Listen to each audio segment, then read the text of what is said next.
सोचिए, अगर आज पूरी दुनिया के सारे अमीरों का पैसा गरीबों में बांट दिया जाए तो क्या पूरी दुनिया हमेशा के लिए अमीर बन जाएगी? सुनने में बहुत अच्छा लगता है, बहुत न्यायपूर्ण भी लगता है, बहुत इमोशनल भी है, लेकिन क्या यह सच्चाई है?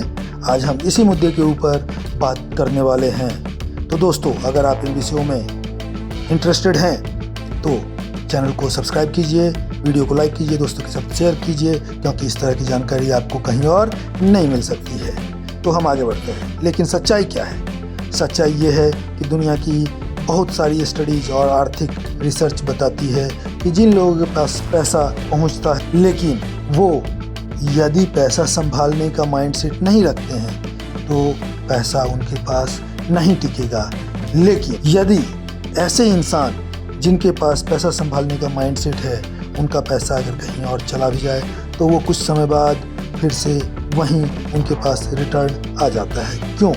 क्योंकि अमीरी सिर्फ बैंक अकाउंट में नहीं होती, अमीरी सबसे पहले दिमाग में पैदा होती है। और यही फ़र्क है एक कैपिटलिस्ट माइंडसेट और एक डिपेंडेंसी माइंडसेट में। आज मैं आपको एक ऐसे उदाहरण दूंगा जिसे पूरा भारत जानता है, अंबानी फैमिली का उदाहरण। एक ही परिवार, एक ही पिता, एक जैसा नाम, एक ही जैसा शुरुआती अवसर और एक ही जैसा माहौल, लेकिन फिर भी एक इंसान दुनिया के सबसे बड़े बिजनेस लीडर्स में शामिल हो गया और दूसरा भारी कर्ज और संघर्ष में चला गया। क्या ये सिर्फ किस्मत थी? क्या ये सिर्फ तुक्का था या इसके पीछे कोई माइंडसेट था? आज की इस वीडियो में हम समझेंगे कैपिटलिस्ट माइंडसेट क्या होता है, सोशलिस्ट सोच कहाँ तक सही है और कहाँ नुकसान करती है, क्यों कुछ लोग मौके बनाते हैं और कुछ लोग सिर्फ बराबरी की मांग करते रह जाते हैं, और क्यों किसी देश की प्रोग्रेस सिर्फ पैसा बांटने से नहीं बल्कि वैल्यू क्रिएट करने से होती है। तो वीडियो को अंत तक ज़रूर देखिए, क्योंकि आज जो बात आप सुनेंगे हो सकता है वो आपकी पूरी सोच बदल दे। तो दोस्तों, बहुत लोग सोचते हैं कि अमीरी सिर्फ इसलिए अमीर हैं क्योंकि उनके पास पैसा है, लेकिन सच्चाई ये है कि पैसा तो सिर्फ एक रिजल्ट है। असल चीज़ है सोच, निर्णय लेने की क्षमता, रिस्क उठाने की हिम्मत और लंबे समय तक टिके रहने की ताकत। अगर सिर्फ पैसा ही अमीरी बनाता तो लॉटरी जीतने वाला हर इंसान हमेशा अमीर रहता, लेकिन दुनिया भर में हज़ारों केस ऐसे हैं जहां लोगों ने करोड़ों की लॉटरी जीती और कुछ सालों में फिर गरीब हो गए। क्यों? क्योंकि उनके पास पैसा था लेकिन वेल्थ बिल्डिंग माइंडसेट नहीं था। अब यहाँ एक बहुत बड़ा सवाल आता है, अगर सबको बराबर पैसा दे दिया जाए तो क्या सब बराबर सफल हो जाएंगे? जवाब है नहीं, क्योंकि सफलता सिर्फ रिसोर्सेज से नहीं आती, सफलता आती है रिसोर्सफुलनेस से। यानी आपके पास कितना है ये महत्वपूर्ण नहीं है, आप जो हैं उसका इस्तेमाल कैसे करते हो ये महत्वपूर्ण है। और यही वो जगह है जहाँ कैपिटलिस्ट माइंडसेट जीतता है। कैपिटलिस्ट माइंडसेट कहता है वैल्यू क्रिएट करो, रिस्क लो, इनोवेशन करो, जॉब्स क्रिएट करो, ग्रोथ लाओ। जबकि डिपेंडेंसी वाला माइंडसेट कहता है किसी और के पास जो है उसे बांट दो। अब सुनने में दूसरा तरीका बहुत अच्छा लगता है, लेकिन इतिहास क्या कहता है? इतिहास कहता है कि जो देश इनोवेशन, एंटरप्रेन्योरशिप और बिजनेस को बढ़ावा देता है वही देश आगे बढ़ता है। अमेरिका, सिंगापुर, दक्षिण कोरिया, जापान, यूएई, इन देशों ने वेल्थ क्रिएशन को सम्मान दिया। उन्होंने लोगों को कहा नौकरी ढूंढने वालों मत बनो, नौकरी देने वाले बनो, और इसी सोच ने उन देशों को बदला। अब बात करते हैं उस उदाहरण पर जिसे पूरा भारत जानता है, धीरूभाई अंबानी। एक ऐसा नाम जिसने भारत में बिजनेस और एंटरप्रेन्योरशिप की परिभाषा बदल दी। उन्होंने एक छोटे स्तर से शुरुआत की, लेकिन एक बहुत बड़ा बिजनेस साम्राज्य खड़ा किया। उनके जाने के बाद रिलायंस ग्रुप का बंटवारा हुआ। दोनों भाइयों मुकेश अंबानी और अनिल अंबानी को बड़े बिजनेस और संसाधन मिले। अब ध्यान देने वाली बात यह है, दोनों के पास अवसर थे, दोनों के पास नाम था, दोनों के पास पैसा था, लेकिन आज परिणाम क्या है? मुकेश अंबानी ने ऑयल से टेलीकॉम तक का विस्तार किया, जियो जैसी क्रांति लाई, डिजिटल इंडिया को बदल दिया, लाखों जॉब्स क्रिएट की, रिटेल, टेक्नोलॉजी और इंफ्रास्ट्रक्चर में बड़े निवेश किए। और दूसरी तरफ अनिल अंबानी का बिजनेस धीरे धीरे कर्ज और संकट में फंसता चला गया। अब यहाँ सवाल ये नहीं कि कौन अच्छा इंसान और कौन बुरा है, सवाल ये है कि अगर सिर्फ पैसा ही सफलता तय करता तो परिणाम इतने अलग क्यों निकले? क्योंकि सफलता सिर्फ विरासत से नहीं चलती, सफलता विजन, एग्जीक्यूशन और माइंडसेट से चलती है। मुकेश अंबानी ने लॉन्ग टर्म विजन अपनाया, उन्होंने भविष्य देखा, उन्होंने टेक्नोलॉजी में निवेश किया। अब बहुत लोग समझ भी नहीं पा रहे थे कि डाटा इतना बड़ा हथियार बनेगा। जियो आने से पहले भारत में इंटरनेट महंगा था, डाटा लग्जरी था, लेकिन जियो ने क्या किया? डाटा सस्ता किया, करोड़ों लोगों को इंटरनेट से जोड़ा, डिजिटल इकोनॉमी को बढ़ाया। ऑनलाइन एंटरप्रेन्योरशिप सिर्फ पैसा नहीं कमाता, वो इकोसिस्टम बनाता है। यही कैपिटलिस्ट माइंडसेट है, रिस्क लेना, इन्वेस्ट करना और फ्यूचर बिल्ड करना। और यही वजह है कि दुनिया में बड़े एंटरप्रेन्योरशिप सिर्फ खुद अमीर नहीं बनते, वो लाखों लोगों को ज़िंदगी बदल देते हैं।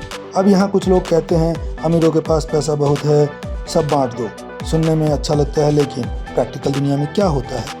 मान लो आज किसी गरीब इंसान को अचानक 50 लाख रुपए मिल जाए। अगर उसके पास फाइनेंशियल नॉलेज नहीं है, इन्वेस्टमेंट की समझ नहीं है, डिसिप्लिन नहीं है, लॉन्ग टर्म प्लानिंग नहीं है, तो बहुत संभव है कि कुछ वर्षों में वो पैसा खत्म हो जाएगा, क्योंकि पैसा संभालने के लिए भी स्किल चाहिए।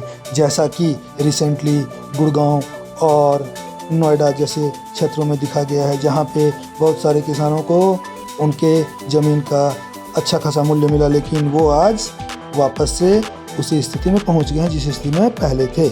इसलिए दुनिया के कई स्किल मेड बिलियनियर्स कहते हैं, सेल्फ मेड बिलियनियर्स कहते हैं, अगर मेरी संपत्ति मुझसे ले ली जाए तब भी मैं सिर्फ 2 साल में इसे वापस खड़ा कर दूंगा।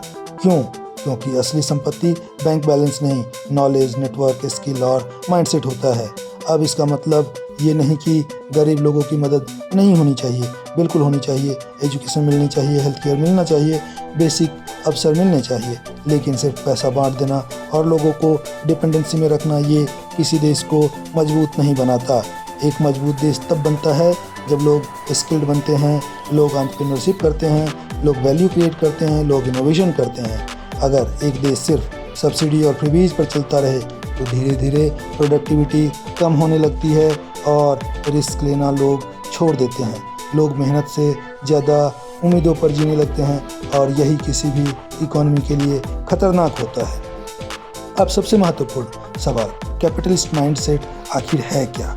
कैपिटलिस्ट माइंडसेट का मतलब सिर्फ पैसा कमाना नहीं है, इसका मतलब है प्रॉब्लम सॉल्व करना, वैल्यू क्रिएट करना, रिस्क लेना, कंपटीशन को स्वीकार करना, फेलियर से सीखना और लगातार ग्रो करना। जब कोई एंटरप्रेन्योर बिजनेस शुरू करता है तो वो सिर्फ अपने लिए पैसा नहीं कमाता, वो एम्प्लॉय को सैलरी देता है, सप्लायर्स को काम देता है, गवर्नमेंट को टैक्स देता है, कस्टमर्स की प्रॉब्लम सॉल्व करता है। यानी एक एंटरप्रेन्योर किसी कंपनी में वैल्यू डालता है।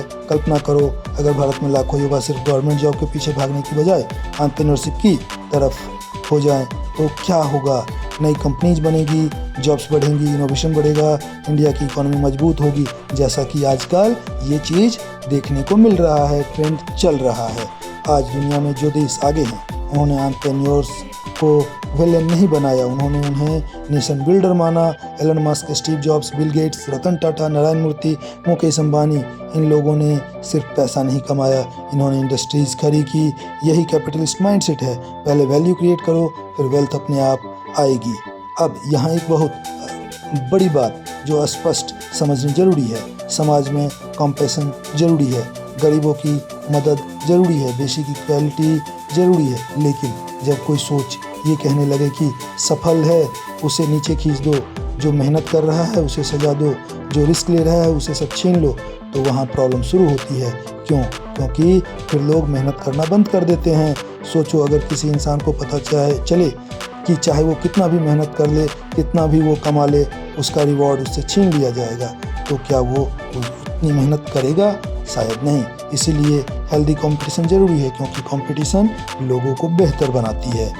आज अगर भारत दुनिया की टॉप इकोनॉमीज में तेज़ी से आगे बढ़ रहा है तो उसके पीछे है स्टार्टअप्स है, बिजनेसेस हैं, प्राइवेट इनोवेशंस हैं, डिजिटल रिवॉल्यूशन है, और ये सब एंटरप्रेन्योरियल माइंडसेट से आया है। अब इसका मतलब ये नहीं कि कैपिटलिज्म परफेक्ट है, नहीं, हर सिस्टम में कमियां होती है, लेकिन इतिहास ये जरूर दिखाती है और बताती है कि वेल्थ क्रिएट करने वाला समाज आखिरकार ज़्यादा अपॉर्चुनिटीज़ पैदा करता है। गरीबी हटाने की सबसे शक्तिशाली तरीका सिर्फ वेल्थ डिवाइड करना नहीं है, बल्कि ज़्यादा वेल्थ क्रिएट करना है। अब सबसे महत्वपूर्ण बात, अगर आप एक युवा हो और ज़िंदगी में बहुत बड़ा बदलाव चाहते हो तो आपको विक्टिम माइंडसेट छोड़ना पड़ेगा।